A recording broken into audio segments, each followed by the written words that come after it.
है विषाद और पशुवत आचरण, ब्रह्मचर्यहीन जीवन। जो ब्रह्मचर्य धारण करना चाहे, भगवत मार्ग में जो चलते हैं उनके लिए तो है ही, पर जो भी परम सुख, परम आनंद और लोक में उन्नति, परलोक में परम पद, उसे ब्रह्मचर्य अवश्य धारण करना चाहिए। वैरागी के लिए नैष्ठिक ब्रह्मचर्य, आजीवन ब्रह्मचर्य। प्रवृत्ति गृहस्थ मार्ग के लिए संयम पूर्वक ब्रह्मचर्य का बर्ताव करना। जब तक पाणी ग्रहण संस्कार ना हो तब तक ब्रह्मचर्य अवश्य रहो। यदि उस समय तक ब्रह्मचर्य नहीं रहते तो तुम गृहस्थी को ठीक से नहीं चला पाओगे, वास्तविक अच्छे गृहस्थ नहीं बन सकते हो। जो तुम्हारी गृहस्थ की वृत्तियां हैं उनमें तुम सफल नहीं हो पाओगे। व्यभिचार व्यक्ति का सर्वनाश कर देता है। 20 वर्ष या 22 वर्ष की अवस्था तक तो सबको, जो भी बच्चे हैं उनको शिक्षा देनी चाहिए, ब्रह्मचर्य का ही पालन करें।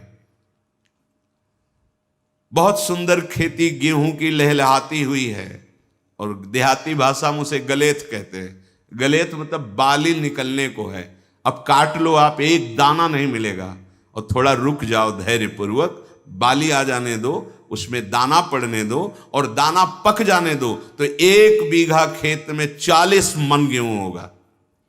ऐसे ही जो आप 13-14 वर्ष की अवस्था से आपके अंदर परिवर्तन होता है, एक भोगाकर्षण होता है सबके अंदर जो इस भूमि में जन्मा है, या भगवान या भगवत प्राप्त महापुरुष कारक पुरुष, उसकी बात तो अलग है। अन्यथा जो भी जन्मा है, जहां 12, 13, 14 वर्ष की अवस्था होती है तो काम वेदना जागृत होने लगती है। मन एक अलौकिक आकर्षण, भोगाकर्षण की तरफ भागने लगता है।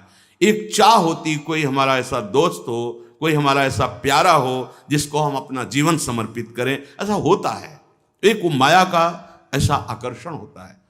इसीलिए पूर्व में गुरुकुल भेजा जाता था, बिल्कुल भोग विलासता से दूर, एकांत में महान ब्रह्म ऋषियों के शासन में, चाहे वो राजकुमार हो चाहे गृहस्थ बालक हो, एक ही संगत में बैठाल कर अध्यात्म विद्या के द्वारा, नियम संयम यम के द्वारा उन्हें पूर्ण किया जाता था। उनका ज्ञान पूर्ण, उनका संयम पूर्ण, विचार उनका सत्य, फिर वहां निर्णय लिया जाता था। अब मैं आजीवन नैष्ठिक ब्रह्मचारी रहकर संन्यास लूंगा, अब मैं गृहस्थ में जाऊंगा। दोनों की पद्धतियां थी। गुरुजनों को संतुष्ट करके एक विरक्त मार्ग में चले जाते, गृहस्थ मार्ग में। जो गृहस्थ मार्ग में जाते, पाणी ग्रहण हुआ, उसमें भी गुरुकुल में रहकर शिक्षा मिली है।